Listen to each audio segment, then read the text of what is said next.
Alrighty, Marcus teaches you a few things about elemental types in Borderlands 2, but I personally think he should have done a better job.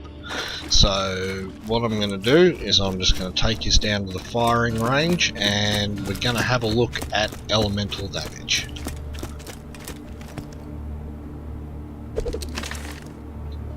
Alright, what I've done is I've used a save editor and I've just cloned the same gun in multiple elemental types as well as non-elemental.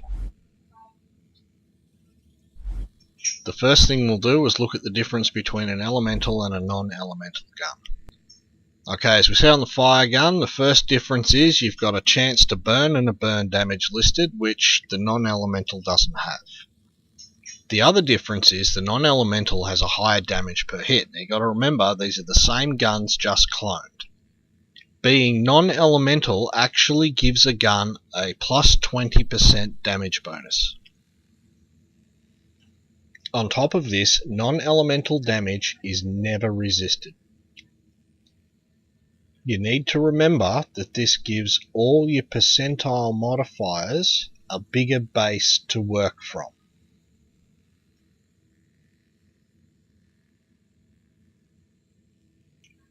Now, I've taken my build off and I've also disabled my badass rankings so that they're not interfering with our numbers.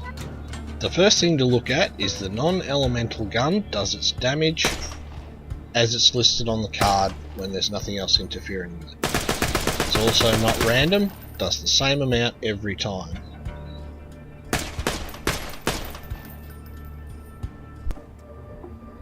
Next we'll cycle through the damage types and look at the different effects on flesh. 3477, which is less than the listed damage on the gun. Okay, we'll just wait for that elemental effect to go away.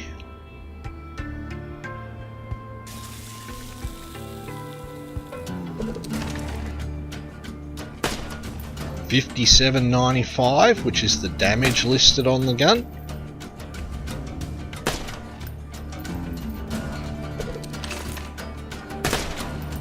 $10,142, which is more than the damage listed on the gun and why the gun says highly effective versus flesh. Now, elemental guns also have that elemental damage. Please take note of the numbers and the speed they're popping out. Those do stack, so you can get more than one running at a time.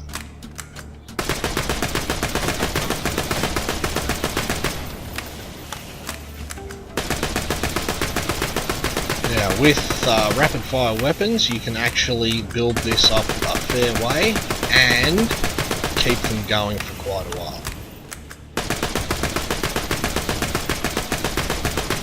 Now a lot of people say that your elemental damage over time effects do almost nothing, and on regular trash mobs it's pretty true.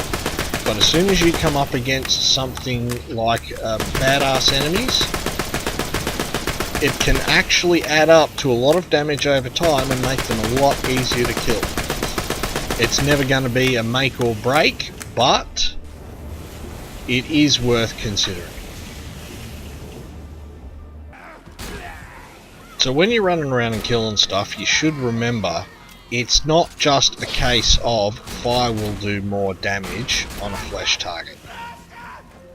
It's also a case of corrosive is going to do less damage to a flesh target. Fire is going to do less damage to an armored target, or even if that purple explosive weapon you've got in your hands is doing an okay job, you know, a green fire weapon against your flesh targets might still do better despite the colour.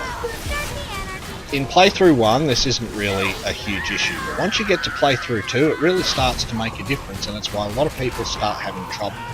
You know, they're running around with a really high DPS corrosive weapon, not understanding that corrosive weapons do greatly reduce damage to shields and reduce damage to flesh. So it's taken them forever to kill anything, and it's taken them a bucket load of ammo to do it. Even a halfway decent non-elemental gun in these sorts of circumstances will start to beat legendary corrosive weapons. Keep these sorts of things in mind and you're going to start to have a much easier time in playthrough 2 and playthrough 2.5 than you otherwise would. Alrighty, I hope this helps you understand the game a little bit better than Marcus did, and I also hope it helps you have a little more fun with what I consider a really fun game. See you next time.